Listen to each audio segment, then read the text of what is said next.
The first word that we want to go over is biennial. Remember, we're looking for anything that we can find in context, so the clues that we can see in the passage. Sound, is there a sound to the word that we're hearing that's going to help us to maybe make a connection?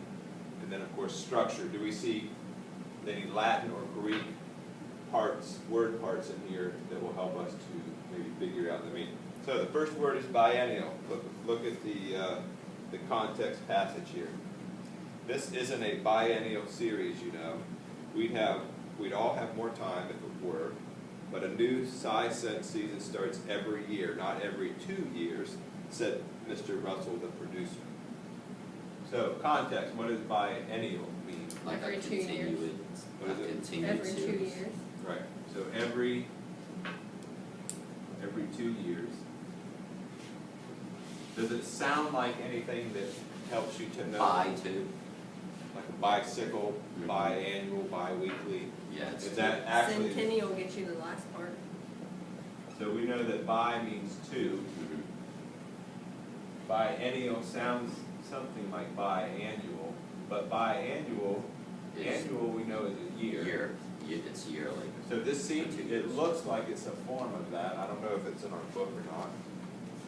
That seems to be a pretty specific Greek word. We'll see if it pops up here.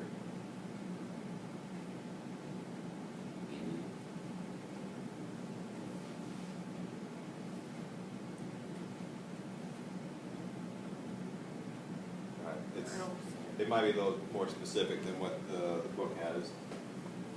But we know it's 2, and of course with the context we know it has to do with every 2 years. Annual Means a year. I think this biannual means it happens twice a year, so this biennial has something to do with every other year, every 2 years. All right, good. Let's move on. Next word is capricious.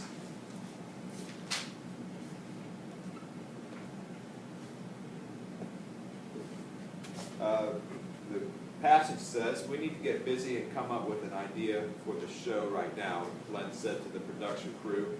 Then he quickly changed his mind and said, no, let's take as much time as we need, displaying his capricious nature. Contextually, do you get any clues about the meaning of the word capricious? Maybe like he's a procrastinator. I think he's postponing it, doesn't really want to do it. Which is contrary to the other guy, Len, who wants to get it done right now, right? Yeah. So maybe procrastinate. Yeah. Capricious procrastination. Good. Any other meanings contextually that come from that you get? Any sound? Did this sound like anything to you? Capricious. And we do have this ending suffix. What does that mean? What do you remember about that OUS ending? Isn't it full of? Mm-hmm. Exactly. Yeah. Mrs. LaRue, please call the office. Full of solution. So it means characterized by or full of. So it's, so if somebody's capricious, then they're full of this capri or whatever, capricity. And that would definitely be too specific. All right, number 3.